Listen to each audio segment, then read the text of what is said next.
अस्सलाम वालेकुम दोस्तों, इनसाइड भी मौसम फकर में खुशामदीद। ले जनाब, पता चल गया है कि पाकिस्तान तहरीके इंसाफ का सेक्रेटरी जनरल कौन है।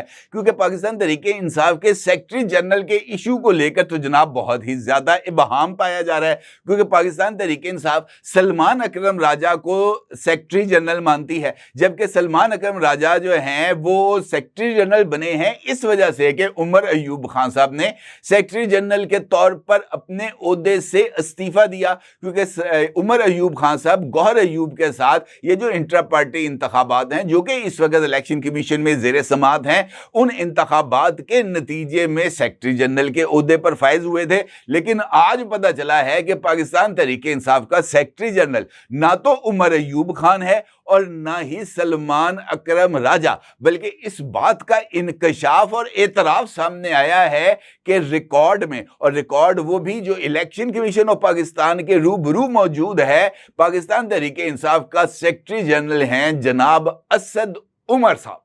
और ये इंकशाफ ना सिर्फ बहुत ही ज्यादा अहमियत का हामिल है, बल्कि मुझे ऐसे लगता है कि मुस्तकबिल की सियासत में बतौर सेक्रेटरी जनरल असद उमर साहब की एक मर्तबा फिर री एंट्री हो रही है। कैसे, ये एक इंपॉर्टेंट सवाल है, और इस सवाल का जवाब तलाश करने के लिए हमें आज इलेक्शन कमीशन ऑफ पाकिस्तान में होने वाली पाकिस्तान तहरीके इंसाफ की इंट्रा पार्टी इंतखाबात के केस के ऊपर होने वाली पेशरफ्त को देखना होगा, जहां पर एक जानिब पाकिस्तान तहरीके इंसाफ के वकला ने चीफ इलेक्शन कमिश्नर जनाब सिकंदर सुल्तान राजा साहब को आगाह किया था कि जनाब चीफ इलेक्शन कमिश्नर की तकर्री के लिए पाकिस्तान तहरीके इंसाफ हाई कोर्ट से रुजू कर चुकी है, और जब तक नए चीफ इलेक्शन कमिश्नर की तकर्री नहीं हो जाती उस वक्त तक इंट्रा पार्टी केस को आप नहीं सुन सकते। जिस पर सिकंदर सुल्तान राजा साहब का ये कहना था कि जनाब ये जो इलेक्शन कमीशन है ये फाइनल ऑर्डर पास नहीं करेगा, केस की समाअत तो जारी रहेगी लेकिन फाइनल ऑर्डर नहीं आएगा। उनका यह भी कहना था कि इस केस की समाअत के दौरान कि पीटीआई ने जो दस्तावेजात जमा कराई हैं इस केस में आप उनके ऊपर दलाइल दें। ये जो आप बता रहे हैं पीटीआई का वकील पहले ही बता चुका है, आपके तमाम एतराज़ात मुस्तरद किए जाते हैं। बैरिस्टर गौहर इस केस में बतौर चेयरमैन पाकिस्तान तहरीके इंसाफ नहीं बल्कि वकील के तौर पर पेश हुए हैं। केस की समाअत के दौरान डीजी लॉ इलेक्शन कमीशन का कहना था कि कोई भी पार्टी इंट्रा पार्टी इंतखाब कराने की पाबंद होती है। डीजी पॉलिटिकल फाइनेंस ने समाअत के दौरान बताया कि पीटीआई 2021 में इंट्रा पार्टी इंतखाबात कराने की पाबंद थी लेकिन नहीं करवाए गए। हुकाम के मुताबिक तहरीके इंसाफ ने अपने आइन के तहत इंट्रा पार्टी इंतखाबात करवाने के लिए जो आइन है, नया आइन, वो 2019 में मंजूर किया था। पार्टी आइन में लिखा है कि चेयरमैन का इलेक्शन सीक्रेट बैलेट के जरिए होगा। पार्टी आइन के मुताबिक पार्टी कोर कमेटी और दीगर बॉडीज इस वक्त एग्जिस्ट ही नहीं करती। हुकाम का मजीद कहना था कि नवंबर 2023 में पार्टी इलेक्शन कमीशन ने तरमीम शुदा आइन और इंट्रा पार्टी इंतखाबात के नताइज वापस ले लिए थे। इस वक्त पीटीआई का कोई तंजीमी ढांचा मौजूद ही नहीं।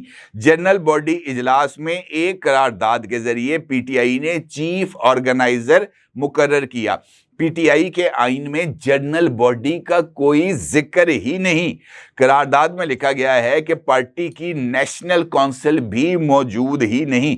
इलेक्शन कमीशन के हुक्काम का कहना था कि देखना यह है कि किसी तंजीमी ढांचे के बगैर सिर्फ एक करारदाद के जरिए इंट्रा पार्टी इंतखाबात कैसे करवाए जा सकते हैं।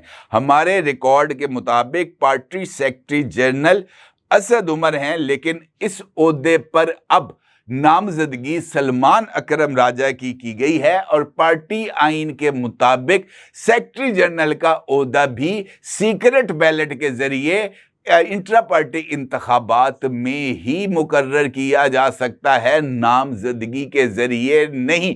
तो ये जो आज की पेशरफ्त है, इनफैक्ट ये इस बात की तरफ वाज़ेह तौर पर इशारा दे रही है कि एक जानिब election commission of Pakistan high court में मुकदमे की मौजूदगी की वजह से फौरी फैसला सादर नहीं करेगा। अलबत्ता इलेक्शन कमीशन के रूबरू जो रिकॉर्ड मौजूद है اس کے مطابق پاکستان تحریک انصاف نام کی جماعت تو موجود ہے لیکن اس کا کوئی تنظیمی ڈھانچہ اس وقت ایگزسٹ ہی نہیں کرتا. نہ تو الیکشن میں کوئی باڈی اس وقت درست انداز میں منتخب ہوئی ہے.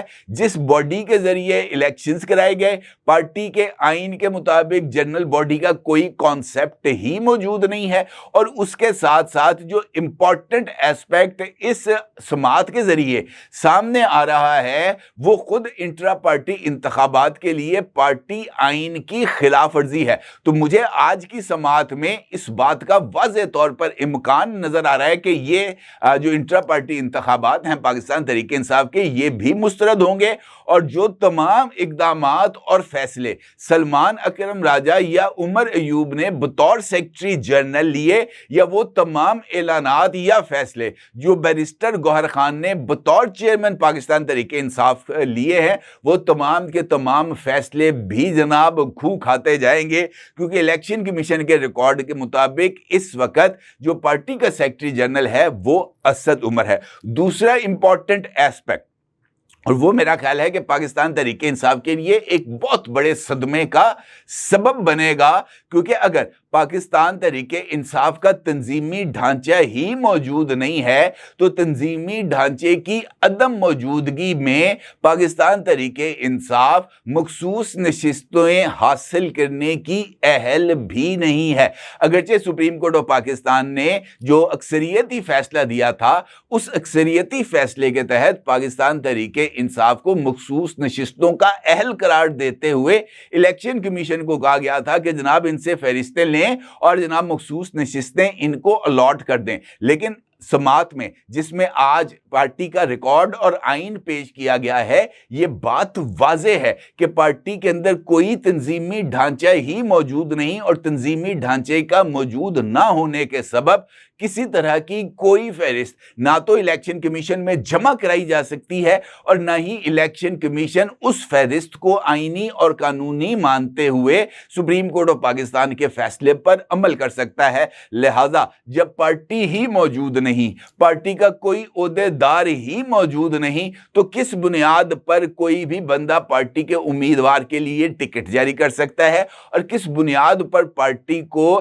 یہ جو ہے مخصوص نشستیں الاٹ کی جا سکتی ہیں. مجھے ایسے لگتا ہے کہ پاکستان تحریک انصاف کے اندر اب بہت بڑی ہلچل ہونے جا رہی ہے, اور election commission of Pakistan in points کی بنیاد پر پاکستان تحریک انصاف کو مخصوص نشستوں سے بھی محروم کرے گا, اور پارٹی کو جو ہے وہ رجسٹرڈ پولیٹیکل جماعتوں کی فہرست سے خارج بھی کرے گا, کیونکہ یہ مسلسل دوسرا موقع ہوگا جب پاکستان تحریک انصاف کے انٹرا پارٹی انتخابات کو مسترد کیا جائے گا الیکشن کمیشن آف پاکستان کے ذریعے. اپنے ضرور اظہار کیجیے گا. آپ کو بہت شکریہ. اللہ حافظ.